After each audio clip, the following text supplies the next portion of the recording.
Olá pessoal, boa noite. Terei um tempinho para fazer um áudio para dar uma resposta a um jovem chamado Elis Nascimento.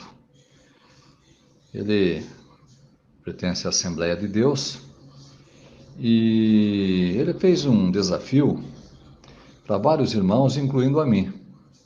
Dois desses que ele desafiou já deram resposta a ele, né? Um é um simpatizante da Testemunha de Jeová chamado Adriano, que fez um vídeo e deu uma resposta cabal para esse jovem. Porque o texto que ele cita é Mateus 10, 28, onde ele fala que não devemos temer aquele que mata o corpo, mas não pode matar a alma. Depois, o restante do texto fala que devemos temer aquele que pode destruir na hiena, tanto a alma como o corpo, ou tanto o corpo como a alma. Mas ele se apega à parte inicial do texto, né? Que tem aqueles que podem matar o corpo, mas não podem matar a alma. Então, com isso, ele acha que a alma é imortal. E diz que esse texto trava qualquer testemunho de Jeová. Bem, como eu já falei, o Adriano já deu uma resposta cabal para ele em um vídeo que fez. Já o Atafona, que é um outro que foi desafiado, esse é testemunho de Jeová, num debate que teve com esse rapaz no Arena Apologética, ele destruiu, biblicamente falando, esse jovem, né? Até eu costumo brincar que cuidado com o estatuto da criança e do adolescente, viu, Atafona? Você bateu demais o menino lá, hein? Bem, então agora eu quero fazer um áudio. Obviamente que restou muito pouco para eu falar, visto que tanto o Atafona como o Adriano já destruíram totalmente esse rapaz, biblicamente falando, né, os seus argumentos, por assim dizer. Mas eu vou falar algumas coisas aqui, tentando acrescentar alguns detalhes, né? Bem, primeiramente, eu gostaria de fazer 3 perguntas ao jovem Elis. A primeira pergunta é: eu quero que ele mostre um versículo, não precisa mostrar dois, nem um versículo e meio, mas um único versículo que diga textualmente: a alma é imortal. O segundo é um versículo que diga também textualmente que a alma é indestrutível, que nada destrói a alma. E uma terceira pergunta é que ele mostre um versículo também na Bíblia que fale que Adão recebeu como sentença pelo seu pecado, visto que ele era um homem perfeito, trouxe todo esse sofrimento à humanidade, que ele mostre um texto que diga que Adão foi para o inferno, ou que a alma de Adão está esperando para ser lançada no futuro próximo ao inferno, ou no lago de fogo. Então, essas são as 3 perguntas que eu quero fazer e eu espero que o Elis dê uma resposta bíblica, mostrando, olha, esse texto diz que a alma é imortal, ou esse texto diz que a alma é indestrutível. Bem, a partir de agora eu vou fazer a minha dissertação. A palavra alma, conforme sabemos, ela é polissêmica. Tanto que você pode ver na Bíblia aqui em Gênesis 2:7, que aqui se aplica a palavra alma para o ser humano como um todo. Aqui diz assim, Gênesis 2:7: E Jeová Deus passou a formar o homem do pó do solo, e a soprar nas suas narinas o fôlego de vida. E o homem veio a ser uma alma vivente. Então aqui mostrando que o homem, ele passou a ser uma alma vivente. Então é o homem completo, como um todo, alma. Já a palavra alma também pode ser trocada pela palavra vida. Então, vida e alma são termos intercambiáveis. Por isso que quando fala lá que a alma de Raquel saiu, outras traduções falam que foi a vida dela que saiu. A alma do menino voltou para dentro dele. Outras versões falam a vida do menino voltou para dentro dele. Agora aqui em Mateus 16, é interessante que nos versículos 25 e 26, nós vemos essa realidade, que a palavra alma é intercambiável com a palavra vida. Olha Mateus 16, 25. Porque aquele que quiser salvar a sua vida, perdê-la-á. E quem perder a sua vida por amor de mim, achá-la-á. Bem, em cima da palavra vida tem o número 18. Você vai no pé da página e está lá. Alma, aliás, vida ou alma. Perceberam? Já no versículo 16, no versículo 26, diz assim, olha, pois que aproveita o homem ganhar o mundo inteiro se perder a sua alma? Ou o que dará o homem em recompensa da sua alma? Aqui aparece em cima da palavra alma o número 19. Você vai aqui no pé da página, 16, 26, o 19, ou vida. Então, mostrando que vida ou alma podem ser trocadas, né? Essa é a mesma coisa, vida ou alma. Dependendo do contexto, como diz aqui, vida ou alma é a mesma coisa. Bem, mas eu pedi que o jovem Elias aí mostrasse um versículo que diga textualmente que a alma é imortal. Ele vai procurar e vamos ver se ele vai encontrar. Agora, será que o contrário é verdadeiro? A Bíblia fala em centenas de versículos que a alma morre, que a alma pode ser ferida a fio de espada, que a alma tem sangue, que a alma pode ser acorrentada, que a alma sente fome. Mas eu queria, entre todos os versículos que falam que a alma morre, eu queria destacar aqui o que diz Ezequiel 18, versículo 4. É um texto muito usado, mas vamos relembrar aqui. Ezequiel 18, 4. Bem, para ganhar tempo, eu só vou ler o finalzinho do versículo. A alma que pecar, ela é que morrerá. Então, esse versículo resume em uma infinidade de versículos que mostra que a alma morre. Então, se alguém pedir, mostre um versículo que diga que a alma morre, você vai encontrar centenas, mas eu quero destacar esse aqui. A alma que pecar, ela é que morrerá. O que dizer da questão da alma ser indestrutível? O Elis vai procurar também um texto que fale textualmente que a alma é indestrutível. Então vamos ver aqui o que diz Atos 3:23. Bem, então Atos 3:23 diz assim, né? Um texto que foi aplicado a Jesus. Deveras, toda alma que não escutar esse profeta, notem, será completamente destruída dentre o povo. Bom, então aqui fala que a alma, ela pode ser destruída. Está aqui em Atos 3:23. Quem não aceitar tem que discutir com o escritor, né? Então tá aí. A Bíblia diz isso. Então a Bíblia diz que a alma morre e também diz que a alma pode ser destruída. Com relação a Adão, a Bíblia fala em Gênesis 3:19 que a consequência do pecado dele não seria ir para o inferno, mas que ele voltaria ao pó, porque tu és pó e ao pó voltará. Então Adão não existia antes de ser criado. Quando ele morreu, ele voltou à mesma situação, voltou ao pó. Então eu queria que agora o Elis, a hora que for responder, que ele mostrasse um texto que Adão foi para o inferno, né? Porque ele sim merecia ir para o inferno. Não pessoas que nascem imperfeitas em consequência do pecado de Adão. Então, para Deus ser justo, o primeiro que teria que estrear, por assim dizer, né? O inferno seria Adão. Mas ele vai ter que mostrar um texto que fale que Adão foi para o inferno, ou que a alma de Adão está esperando para ir para o inferno. Então vamos ver se ele acha, né? Então são esses três textos, esses três versículos que eu queria que o Elis mostrasse. Bem, se a alma morre, se a alma pode ser destruída, então da onde surgiu essa ideia de imortalidade da alma no seio da igreja evangélica? Visto que na Bíblia não dá para provar isso. Então, da onde surgiu essa ideia? Então, vamos ver aqui agora uma série de fontes históricas, literatura da história, e não foram escritas pela Testemunha de Jeová, mas sim por historiadores, provavelmente até membros da cristandade, falando da onde surgiu essa ideia de imortalidade da alma. Então vamos lá. Bem, a primeira fonte que eu vou mostrar aqui é a Nova Enciclopédia Católica, em inglês. Ela é do ano de 1967, volume 13, páginas 452 a 454. Então, note o que diz aqui essa enciclopédia. Eu vou ler aqui de maneira resumida, né?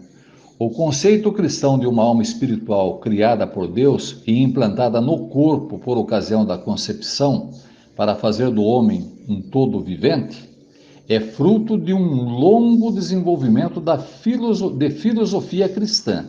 Note agora, foi só com Orígenes, que morava no Ocidente, e de Santo Agostinho, que era do Ocidente, que Orígenes era do Oriente, né? E Santo Agostinho era do Ocidente. Aí continua dizendo que se estabeleceu ser a alma uma substância espiritual e se formou um conceito filosófico de sua natureza. Sua doutrina, no caso de Agostinho, devia muito, incluindo algumas falhas, notem, ao neoplatonismo. Então, isso é o que diz a Nova Enciclopédia Católica. Então, vejam bem de onde surge essa questão de imortalidade da alma. Vamos ver agora o dicionário enciclopédico da Bíblia, escrito em 1935 em Valence, França. No volume 2, página 557, esse dicionário, né, editado por Alexandre Westphal, diz assim: o conceito da imortalidade é produto do pensamento grego, ao passo que a esperança de uma ressurreição pertence ao pensamento judaico. Olha só, pois continua. Após as conquistas de Alexandre, o judaísmo absorveu aos poucos conceitos gregos. Então, note que esse conceito de imortalidade é produto do pensamento grego, ao passo que o pensamento judaico tem a ressurreição como a sua esperança. Então, vejam a diferença, né? Vamos aqui a uma outra fonte. Vida Presbiteriana, ou Presbyterian Life, de 1º de maio de 1970, página 35.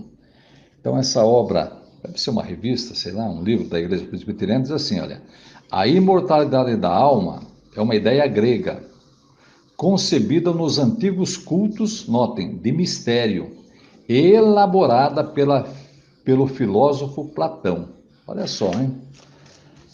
O filósofo Platão que elaborou essa doutrina que a cristandade acredita que seja bíblica, né?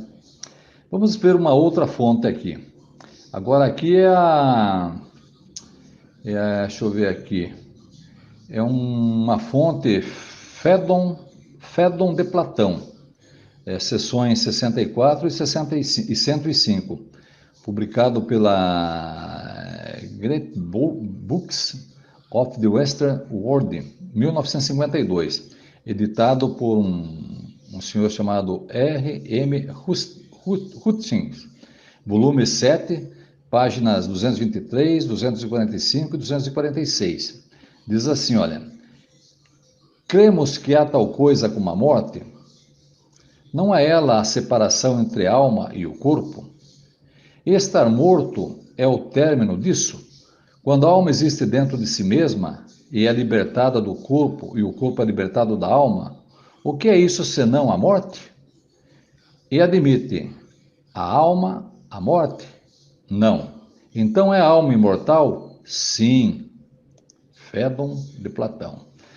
Então, se ele não encontrar na Bíblia que a alma é imortal, é só ir nessa obra aqui de Fédon, deve ser esse o nome, Fédon de Platão, que ele vai encontrar lá que a alma é imortal, sim. Vamos ver aqui uma outra fonte. A religião da Babilônia e da Síria. Diz assim, olha, o problema da imortalidade, conforme vimos, atraía a séria atenção dos teólogos babilônios.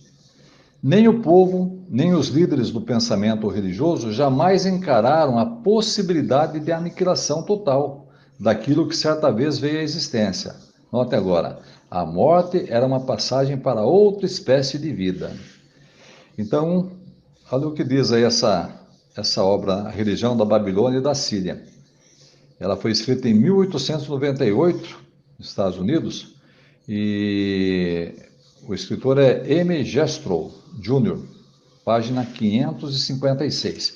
Então, citei aqui algumas obras mostrando que a fonte da onde a cristandade bebe.